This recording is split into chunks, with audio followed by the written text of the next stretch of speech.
Hey there, my name's Drew Brashler, and in this video, I'm gonna be talking to you all about the Behringer Flow 8. Now, if you're brand new to my channel, I am all about helping you feel more confident in your production gear no matter where you're starting from. So let's go ahead and dive in. Now, the Behringer Flow 8 is a relatively new mixer from Behringer, and it is right here. This is a Bluetooth controlled mixer, which is actually pretty sweet. So I have my phone already paired control-wise to the Flow 8, and we can see that the app light is lit right here. If the app light is not lit, you do not have control over it via your phone, which you would want to then pair it back. Additionally, this thing has Bluetooth audio, so we can actually use our phone or a tablet or a computer and play audio into the console via Bluetooth. So this could be even a separate device. Does not have to be the same device that you are connected to for control. So we have our audio light lit, which means that I could play music off of my phone into the console and have my Bluetooth audio. And this is actually our control over the volume on our Bluetooth. So if we wanted to raise this up or down, we can do that here. So let's go ahead and dive into the actual mixer portion of this console. So we have 6 faders corresponding to our 6 channels here. So this is going to be our mic 1, and microphone 1 and 2 are these 2 connections up here. These 2 connections have the ability of using phantom power, and you can activate phantom power on either of these 2 channels by pressing and holding, and then you can adjust the microphone that you want to hear, and then to turn on phantom power, all we have to do is press that button right here, which we can see that we now have phantom power turned on 1, and if we start adjusting 2, we can then turn on phantom power on 2, or we can go ahead and turn those off. Additionally, we can do it on our app over here. Apparently, I forgot to turn it off there. So on our app, all we have to do is just click into our channel, and then we can actually toggle our phantom power by holding our 48 volt there. Now, as you can see, there is a 4-band EQ on here. So there's a 4-band fully parametric EQ if you toggle the setting inside of the app. And that setting is back here. If you go up to our preferences here, we can go over to EQ and select full parametric, which then gives us the ability of adjusting all of the settings of that EQ. If you were wanting to have a more simple setup, say if you were using this in a kid's room at a church, or having youth use this as their mixer and you wanted to have more simple settings, then you can undo the full parametric setting. And then when we go back to our EQ on mic 1, if they click, this is just gain up or down on our low, and then we have our mid and high bands as well. So low mid, and high. And we can see that that is 100 hertz, 500 hertz, 2K, and 12K. But if we wanted to have this set to our fully parametric, then we can go back to here, and then we can click in, and then we have our settings. So we can do a frequency adjustment here. We can also do a full range, which allows us to take this all the way from 20 hertz to 20 kilohertz. We also have shelf EQ on low and high when the width is at 0. And then we can also adjust the Q of our width, and then that will turn into a bell type shape. And then we also have these same EQ adjustments on the rest of them. So we can either have our frequency on our low mid be here, or we can switch it into full range and have 20 to 20 kilohertz. Now we can also have our low cut, as we can see. So 20 hertz is off. And then if we go and raise this up, we can raise it all the way up to 600 hertz for our low cut. Now, the low cut is adjustable on all 6 of our channels here. So let's go ahead and dive into the other channels. So again, what I do need to stress on this is phantom power is only available to us on channel 1 and 2. So only the inputs 1 and 2 do have phantom power activated from the console. If you wanted to have phantom power on your other XLR inputs of 3 and 4, You would need to have an external phantom power source, which Behringer does make one of those, and I'll go ahead and link that down in the description below. But if you needed to have more condenser microphones plugged into this with phantom power, then you would need to either have a battery-powered condenser microphone, like some shotguns are, or use a phantom power device on the external portion of the console. But inputs 3 and 4 are a TRS combo jack, so you can take a TRS or an XLR and plug that directly into 3 and 4. So that gives us 1, 2, 3, 4 mono channels here so far.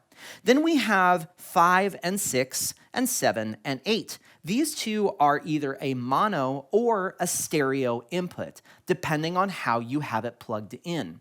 Now, if you have just a simple line level signal that you want to take in that's mono, the suggestion is to plug it into the left. Now, if you happen to have an acoustic guitar or a bass guitar that you're planning on plugging directly into this console, there is a high impedance input on the right-hand side. So we can see that 6R has a little acoustic symbol next to it, and same with 8R. The suggestion is if you're plugging in an acoustic instrument like that directly into the board, you can do so using the high Z or high impedance inputs, and those are the right inputs of these two. Also, if you have a keyboard that's stereo and you just want to have line level going in, you can just take that up into our 5 and 6 and have a stereo input on 5 and 6 right here, or you can input that to 7 and 8 and have it here as well. Moving to our next channel here on our phone, we can see that there is a Bluetooth adjustment here. So we can go ahead and turn this up and down. Now, the cool thing about the Bluetooth USB knob on the console is there is a USB connection on the back of the board, which allows you to play back audio from your computer directly into this mixer up to 4 channels. So you have 1, 2, 3, and 4. So those are stereo pairs. So 1 and 2 happens to hit this knob here. Now, if you're wanting to get audio 3 and 4 coming in, you can actually reconfigure 5 and 6 and 7 and 8 to be directly from the USB playback. Now, before we go too far into the details of how to do that, the Bluetooth USB plays back both Bluetooth and USB 1 and 2 at the same time. So you can have your phone playing Bluetooth into the console at the same time as a computer playing audio into inputs 1 and 2 on the console. So you can have both your computer and your phone playing back at the same time. Now, there isn't an adjustment via the two of those, but there is an adjustment for the two combined. So if you're playing audio from your iPhone or your phone into the Bluetooth and your computer, there's just one volume control for the two, which is right here. Now, with our 5 and 6 and 7 and 8, we can configure these to be from our USB inputs by pressing Menu, going over to Input, and then we can change it right here. So channel 5 and 6, I want to have on my line in or my USB. And if I wanted to have it from USB 1 and 2, I can go ahead and select that. And then I can go back menu and then go over to 7 and 8. I can press this in and I can change this to be from USB 3 and 4. So now I have USB 1 and 2 and 3 and 4 on these two faders. And if I was wanting to change that back, I would just go ahead and select line in, press menu, go back to 5 and 6, and do the same thing. So now I have back to my line inputs up here on the board. Now I want to talk about the effects section here. So effects 1 gives us 16 options as far as reverb goes. So effects 1 is going to be our reverb. We can see that we have ambience, percussion reverb 2, guitar reverb 2. We have chamber, room, concert, church, cathedral, temple, stadium, flanger, and then we get into our chorus effects. So our effects 1 is going to be for non-time-based effects, which would be reverbs. Now our effects 2 is going to be for our time-based effects, like echoes and delays. So we can go through and see this. So we have delay, and then we have echo, and then we have wide echo, ping pong, and then flanger and a chorus as well. Now, when we're swapping between these two, we can see that it is 1/1, that's a whole note, 1/2, that's a half note. So depending on the tap that we put on our tap button here, this will be our repeats of the effects unit. Along with these effects comes a mute. So say you are a gigging musician who has an acoustic guitar and your vocal mic, and you want that reverb going whenever you're playing, but not when you're speaking. There's a simple mute button here. So we can just do a short press of this, and it will mute the effects. If we want to unmute the effects, we can press the mute button again. If we're wanting to mute all of our channels across the board, we can press and hold, and then that will mute all of our channels. And then it will even say all muted here, and it will be flashing pretty much everywhere. And if we want to unmute everything, we can press and hold, and then that will unmute all of the channels. I will be talking about how to actually mix into our effects units and what my favorite effects are in a different video, so make sure you look for that. Moving on, we have our monitor section. So we have two monitors available to us on the Flow 8. They are two mono monitors, 1 and 2, but we can pair those to be a stereo send. So if you're using an in-ear and you're wanting to have stereo going to your in-ears, you can hit Menu, go to Output, go to Monitor Link, and then we can press On. And so that has just linked monitor 1 and 2 to be left and right, meaning that now when you turn things up and down into this mix, it is giving you the stereo mix. And if we're wanting to configure our headphone jack to be for our monitors, we can go back to Output, go over to Phones, and have that be on Monitor Post, which would mean that any of our sends from our channels would be going into our headphone jack. So now this mixer has not only become your soundboard, but it is also your monitor mix and your headphone amp all built into this one console. If we want to switch back to being from our mains, we can go ahead and change that back. We can go back to our monitor link and we can turn that off. Now, if we go and change between these monitor 1 and 2, this master fader here changes to be our control over the master level of monitor 1, and here is monitor 2. So we have the ability of adjusting our overall send from this monitor via this when one of these is selected. Additionally, we have our main, which our main is going to be what we're going to be sending out to the main PA. So if you had a set of speakers set up on some speaker stands, we can use the main left and right as our audio outputs for sending to our main PA. Now, talking a little bit more about the sends to our monitors and our main PA, we actually have some EQ and limiter adjustments on those outputs.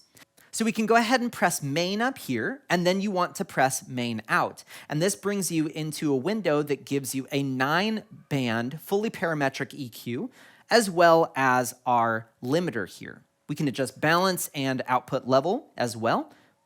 And then if we go to our monitor 1, we can click in, and that will also give us the ability of using our 9-band, fully parametric EQ.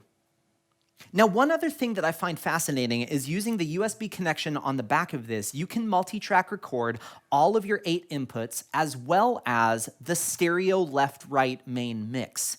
So if you are a gigging musician doing a small gig and you use this and you connect a USB-B connection into your computer, then you can actually record the multi-track files of your entire show as well as the main stereo mix. Now, you can also do this with streaming. So there is a setting inside of this either to stream over 1 and 2, or you can set it up for recording and have your channels 1 through 8, and then your main left-right would be on 9 and 10.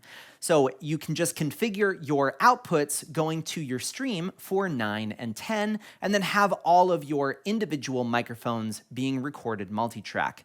Now, that also allows you to play back those 4 inputs going back into your console here. So not only could you be multi-tracking, but you could also be playing back audio from your DAW for either backing tracks or a click or metronome.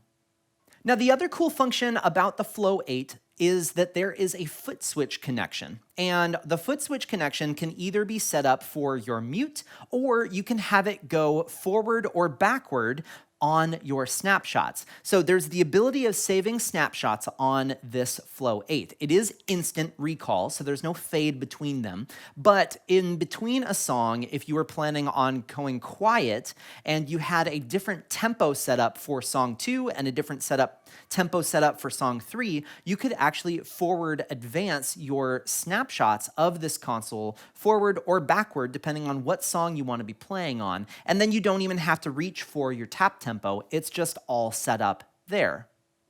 Now that brings me to the finish of this video. I really think that this is a great little console. There's a lot of really cool uses for this that I see. One would be system tuning, so you could bring in your RTA mics into 1 or 2 and have 2 RTA mics that you're doing your system tuning with, along with bringing Smart in on the USB outputs of 1, 2, and 3, and 4, as well as being able to play audio from your phone through this into your PA while you're tuning. Another cool way of using this is in a small kids room, for instance, at a church, and you're using just a very simple setup of a few wireless microphones and then your music playback. You could easily have this set up in a room with kids, and then they just have these individual faders. There's no adjusting of EQ that might get messed up, and it's a little bit harder to go and adjust your gain inside of this. So that's one benefit that I see